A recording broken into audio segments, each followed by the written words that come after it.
We begin with the fight over housing between Ottawa and Ontario. The federal government is threatening to withhold more than $350 million in federal funding, arguing the province is lagging desperately behind others when it comes to getting affordable homes built. The issue is also causing clashes at Queen's Park. Opposition parties are disappointed that Premier Doug Ford has ruled out automatic approvals for fourplexes. The Premier is ruling out affordable housing options in the middle of a housing crisis. People need a place to live, and this government's solution is to go to war against fourplexes. It makes no sense. I believe in letting municipalities decide. Just imagine if your neighbor sold their house, they tore it down, and put a 6-story tower beside you. No, that's not going to fly. I've been in politics long enough. Sean Fraser is the federal housing minister, and he joins me now. Minister, welcome back to the show. Good to be back with you. Thanks for having me. In the letter I have that you sent to Ontario's Paul Calandra, you gave him until end of day Friday to submit a new housing plan, or they could lose this federal money. It's end of business day Monday. Where are things with Ontario?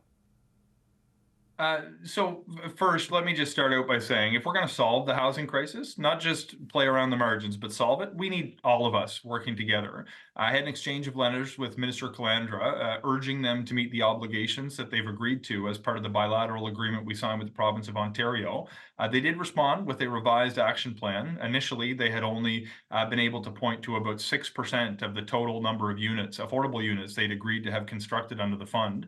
The revised plan does indicate that they've reached about 1/3 of the target, but it doesn't yet point to concrete steps that will help them get there. Having just received the plan, we are now going to conduct an assessment before we take a final decision on what will happen with the $357 million at stake. But my goal is to use it to maximize the number of affordable housing units we can build in Ontario, because Ontario's housing crisis in many ways is a major contributor to Canada's national housing crisis. Okay, so Ontario has responded to your concerns on their affordable housing plan. I mean, at first blush, does it look like they've gone all the way that you wanted them to go, or is it not manifestly clear when you first look at what they've submitted to your department?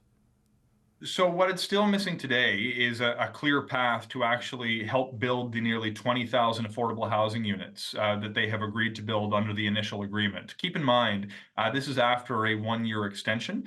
We do want to see if we can get to a place where the money will be used to build affordable housing. But to date, we have not actually seen the progress that we would like to see that would demonstrate Ontario's actually meeting the obligations that it agreed to when it signed the deal in the first instance. So do they get a third of the way there? Halfway there? Is it possible to benchmark it for us? So if you include the federally funded projects that the province has made a contribution to, the number of units that they've been able to point to is a little bit less than 1/3 of the total, which obviously is an improvement over the 6% that we were dealing with previously. But what it fails to demonstrate so far is that they're going to find a way to actually construct the balance of the number of affordable housing units under the term of the agreement, which is obviously concerning. But this is something we need to conduct further assessment on to identify whether it's possible for the province to achieve the target that they've agreed to. And once we make that final determination, we'll have a decision, hopefully in a short period of time, as to what will happen with that $357 million. Okay, so you say 1/3. So they've got a plan for about 6,000 or 7,000 of the 20,000. It's that 13,000, 14,000, whatever that remainder is that you haven't seen a plan for. I'm understanding the math correctly. Look, yeah, rough ballpark. That's the balance we're looking for a plan for, yes. Okay, because the response from Paul Calandra, the Ontario housing minister, is that if you withhold this money, you're just hurting vulnerable people, that even if they don't get all the way there, they get part of the way there, and that makes things better. So this $350+ million, what happens to that if you end up taking it away from Ontario? Well, look, first of all, I've got to ask myself, what kind of a housing minister would I be if I didn't insist that the partners that receive federal funding in exchange for meeting home building obligations, if I simply said that's okay, we're going to give you the money anyway and not insist on performance of the very things you said you would do. That said, my goal is not to pull money away from affordable housing in Ontario. Quite the contrary.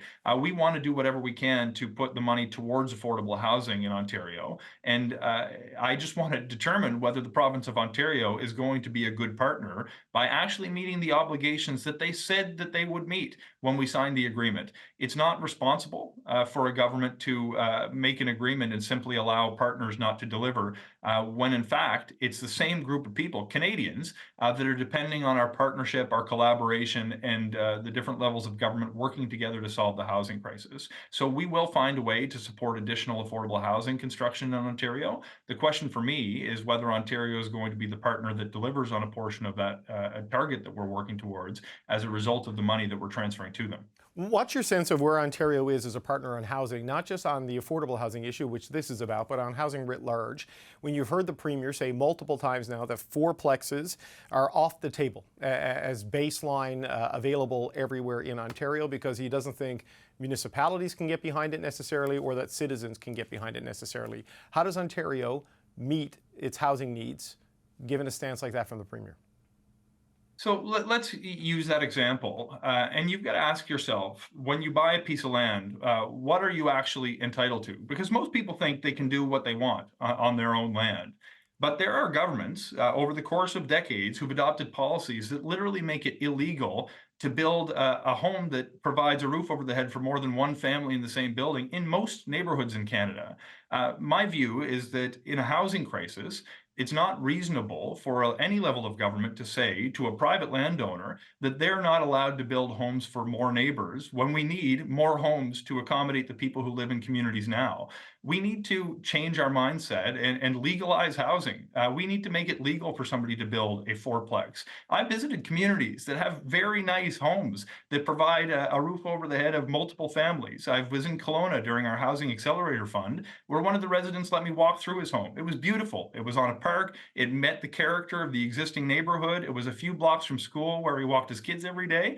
There's nothing untoward about allowing 4 families to live in a single building. If we actually change the rules at a city level, which was a big part of the Housing Accelerator Fund, we can make it much easier, much faster, and much cheaper. You can't ask yourself, look, do I want that kind of change? You have to ask yourself, am I willing to live with the alternative, which is going to have a generation of young people priced out of the market, potentially in perpetuity, both to rent and to buy. We need to make it easier to build homes. We need to make it faster to build homes. We need to make it cheaper to build homes so everyone has an affordable place to live. Premier Ford keeps comparing fourplexes to towers. He uses towers and building 4-story towers next to existing homes as part of his reason against this. I mean, is a fourplex necessarily a tower in your view as federal housing minister? There are fourplexes in my community that have 1 story. There are fourplexes that I visited that have 2-story. In fact, most of them are 1- and 2-story buildings that I've seen with my own eyes. I think that's an attempt to mischaracterize the nature of the kinds of homes that we're talking about in order to turn the public against this opportunity to build more homes. These are reasonable homes for people at different stages in their lives, both to rent and to buy. They can put a downward pressure on the price of a place to live. If we're not doing everything we can to reduce the cost of living for people during an affordability crisis and to build as many homes as we can during a housing crisis, then we're not playing our cards the right way. We need to do everything we can to solve the housing crisis. It's going to put a roof over people's head and save families money, and I think that's a good idea. So we have Premier Ford, though, saying that his government won't move on fourplexes as a standard right, in Ontario. They're going to leave that up to municipalities.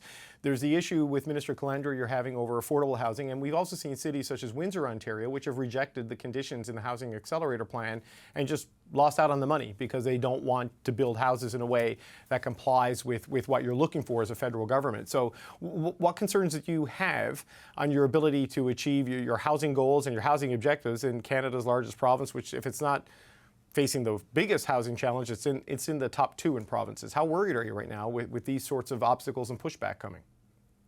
Well, look, those are not the only obstacles. I can also point to the major transit station areas because the City of Toronto actually made an agreement with us to dramatically increase density in and around transit stations, but needs approval from the provincial government. Now, they're saying a lot of the right things. I do want to see action in this regard. But to your question on what my concerns are about certain communities or the provincial government not addressing this density issue, keep in mind the province could, with the stroke of a pen, change the rules and allow more density province-wide. Because that hasn't been happening, we move forward with the Housing Accelerator Fund to incentivize cities to make those kinds of changes. The good news in all of this is there's not a shortage of cities that have the level of ambition that we want to see. When we put money on the table, we had a program that was oversubscribed by several 100%. We had 540 applications and finished the fund of $4 billion with 179 agreements. There are hundreds of additional cities who want to do more that weren't in this first round of funding through the Housing Accelerator Fund. What we see is a changing attitude at a local level in every part of this country, because people are coming to understand that if they want to obtain the benefits from population growth, from economic growth, they got to make room for a place for people to live. So just as a final point, Minister, if the interest is so great and the enthusiasm so high at the municipal level, why do you think Doug Ford is so adamant and in saying that municipalities don't necessarily support this idea? Look, change can be difficult when you're trying to manage the politics of a given issue. But if you actually divorce yourself for the moment from what might be easy to sell in different kinds of neighborhoods and ask yourself what is the right thing to do, you're going to quickly come to the conclusion that in a housing crisis, you should build more houses. This is one of the things that we can do that we know has proven successful in different places in the world to make it easier and faster to build more homes. That's something that we want to achieve as a federal government, and we hope that the government of Ontario will be a partner in this regard. Federal Housing Minister Sean Fraser, thanks for your time today. A pleasure, as always. So who will win this battle over funding for housing in voters' minds? We're going to talk about that with the Monday Power Panel. Vandana Cotter is a former advisor to Prime Minister Justin Trudeau. Brad Levine is a former communications director for the federal NDP. And here with me in the studio, Rob Russo, the former CBC Parliamentary Bureau Chief. Now, we had a last-minute illness and a cancellation for one of our Conservatives who's due to be on today. We're trying to connect with somebody else. We think Amanda Galbraith may be able to join us in just a little bit. So, Brad, let me start with you. This is an interesting move by the federal government who say we're going to hold back the $353 million, I think it is, in the letter. If you don't come up with a better plan by end of day Friday, it's now end of day Monday. Sean Fraser said they've gotten something from Paul Calandra, but they've got until the end of fiscal, so March 31st, to figure out what's going to happen there. Meanwhile, they're fighting over fourplexes, which Doug Ford seems to think are towers as opposed to 4-unit homes. What do you make of this fight between Ottawa and Ontario? Well, the first thing that I notice is that it's good to see some fight coming out of Ottawa. That's the first observation. Very strongly worded letter from Minister Fraser saying that the Ontario plan is a disappointment. It's a fairly hot language for Ottawa. I mean, I think this kind of muscular posture is, we've been calling for it for quite some time, particularly when we talk about the priorities of the federal government when it comes to the biggest crisis right now in this country, and in particular in Ontario, which is housing. So the first thing is finally we've got some muscle coming out of Ottawa.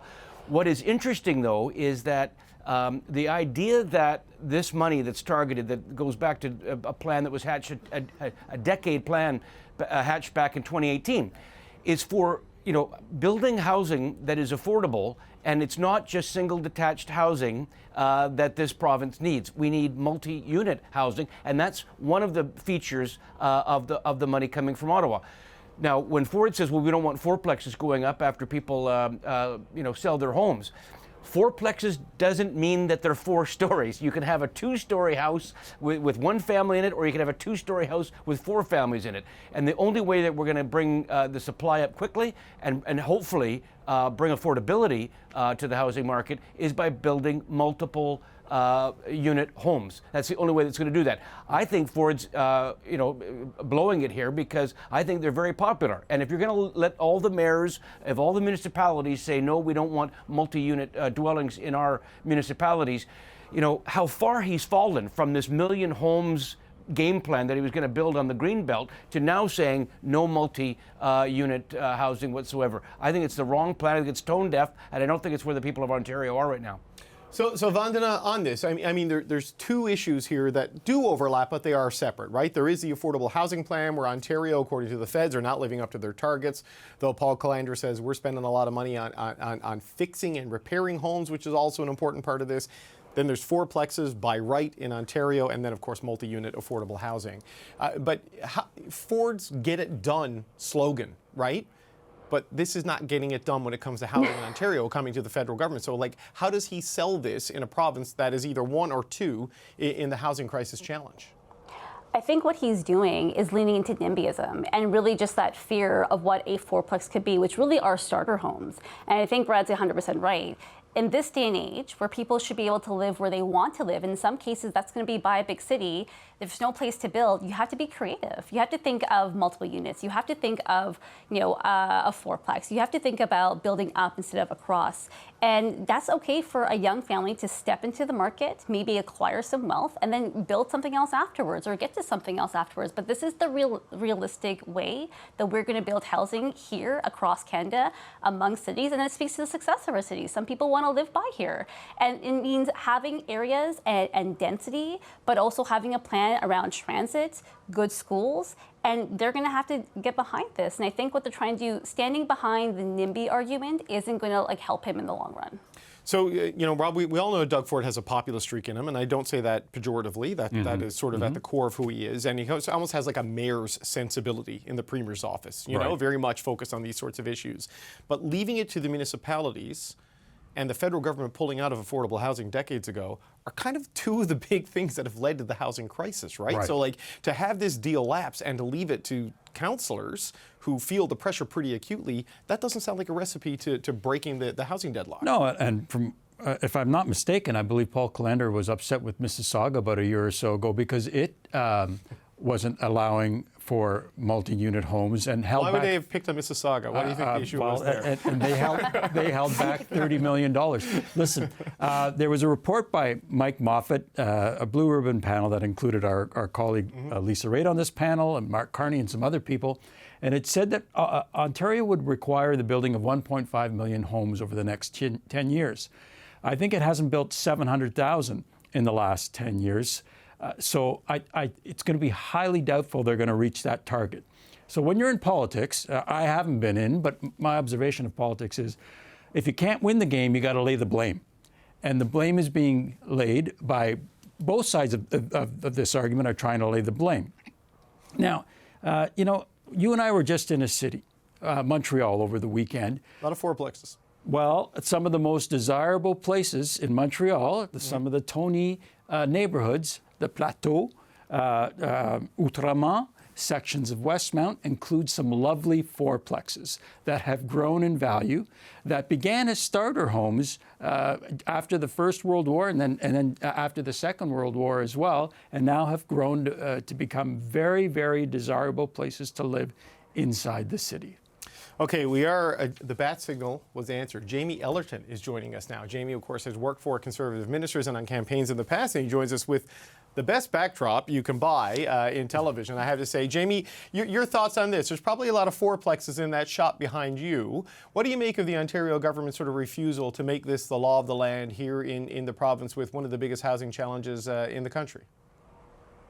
Yeah, I think, frankly, this is a bit short-sighted by the Premier. And I think when you look at the kind of undeniable generational divide within the Conservative movement on this, a lot of young Conservatives, part of the reason why you're even seeing growth in people looking at Conservatives are the housing message that Scott Aitchison and Pierre Poilievre have been championing. And the Premier to essentially be the Minister for Mansions and Etobicoke as opposed to the Minister for Affordable Housing. This is something I think that's going to, quite frankly, dog him. And I think if you were to actually do a poll today, David, Brad Bradford, as chair of Planning and Housing Committee at Toronto City Council, actually already made fourplexes the legal right as of right all across the city of Toronto, including in Etobicoke. And the own provincial housing task force that was designed to look at ways to improve housing affordability has recommended this. And so the internal politics on this, I think the Premier is frankly on the wrong side of history. Well, your thoughts, Jamie, because we're bringing you in late, and I apologize for that. But on the affordable housing issue here, that the federal government, Sean Fraser, saying the Ontario plan is not good enough, and pretty forcefully saying $350+ million, you're not going to get it if you don't up your game. Now, they sent him a new proposal. We don't know if it passes the test yet. But I don't recall seeing anything like this in federal-provincial relations between this government and Ontario in quite some time. Yeah, and I think part of this also comes back to the politics in Ottawa, David, and that's not to deflect from your question. But when you look at how Pierre Poilievre, frankly, has just been absolutely running the table on this and other affordability issues at the federal level in Ottawa, the easiest thing, as always, for any time a politician is in trouble in this country is to pick a fight with another level of government. And that's why I think you're seeing Sean Fraser taking a more if you will, confrontational approach with the Premier and the province on this, and trying to build some of their own credibility back up on the file. And quite frankly, for so long, we've just seen announcement after announcement, and very few shovels actually get in the ground or when units are actually opening. And until that calculus changes, I don't think we are going to see a meaningful addressing of this issue. So on that, Brad, is this a response to Pierre Poilievre? Is this a new minister with a new focus and a new approach on this issue? And do you think it could be the sort of thing that, Paul Calandra has had his share of standing up and dealing with tough issues from his time as Stephen Harper's parliamentary secretary, now in the Doug Ford government? I mean, is this the sort of thing you think they can get movement out of Ford and his government on, at least on the affordable housing issue? Yeah, I think that's certainly the plan, is to get him to kind of stand down. I think a few things can be true at the same time. One, I think the new minister is a little bit more feisty, and that's good. And I think opportunity is another thing. So when Calandra didn't have a good game plan for the housing, and you start hearing Ford last week talking about no fourplexes, I think it was an opportunity that he seized late in the day. One of Ford's greatest strengths as a popular premier is someone who's got some pretty solid numbers for the duration that he's been in, is for his ability to kind of walk back decisions that he's made. I think that eventually that's going to run out on you, but up until now, it's been one of his better attributes that people may not agree with him on everything, but they like the fact that he walks decisions back after further consultation, greater reflection. So if Fraser gets the win on this one, then it'll be the first time in a long time Ottawa's actually got a win out of the provinces. Yeah, but Vandana, it's not just Ford, right? I know we've seen some changes in Toronto and some other municipalities. The city of Windsor said no to the federal government's conditions in terms for our housing accelerator money. So there is some pushback in some municipalities to this more forceful approach, this carrot opportunity that the federal government is taking when it comes to housing. Yeah, but I think that's where the federal government is here. They're going to provide supports in order to get this done. And I think municipalities and provinces will have to get behind at some point. If they want the money, they're going to have to deliver. And as much as I understand, for some people, they want that pristine white picket fence of yore. But, as more and more people and young people start to look into getting into the market, we're going to have to look at options. And I think the municipalities and at some point, the provincial government is going to have to get behind this. And they're going to realize that this is what's going to happen in housing today. And I think a lot of people don't understand what young people are facing, and that they still want to live by their cities and live where they want to live. And in order to capitalize on that vote, in order to capitalize on those young people, those young families who want to start, and those starter homes, they're going to have to do that. And I think what we're seeing from the federal government is a fight, a choice to take control and show you're taking control and say, we're here. Housing is a key priority for us. Affordability is a priority for us. We're listening, and we're going to deliver for you. Rob, I wonder, we've seen the Ontario government and the federal government work together on electric vehicle plants and some industrial policy initiatives. The 413 was just removed from requiring federal environmental assessment. The Star reporting that was part of the trade-off there. But now we're seeing fighting over this, affordable housing, fourplexes, the housing policy, and also carbon pricing, also becoming a flashpoint between the two governments. What do you make of where that's going, that relationship? One can only assume that the government of Mr. Ford, which is among the most poll conscious of any governments going, they have excellent polling. They do a very, very good job of regularly sounding out their supporters. One can only assume that their supporters don't approve of this notion of fourplexes in neighborhoods. But if you're a conservative and you want to save money, well, you want to save money by how? If you're in the construction business, put the houses where there's already water, sewer, transportation. It just makes so much sense. Yeah. You're going to save money that. Another problem that Ontario has is an aging population. If you're looking after an aging population, you want them to be closer to those services, your doctors, your grocers, and transportation. Otherwise, if you're building out there, it's going to cost you more to look after your seniors as well. So as a conservative measure, I would think it would make more sense for densification.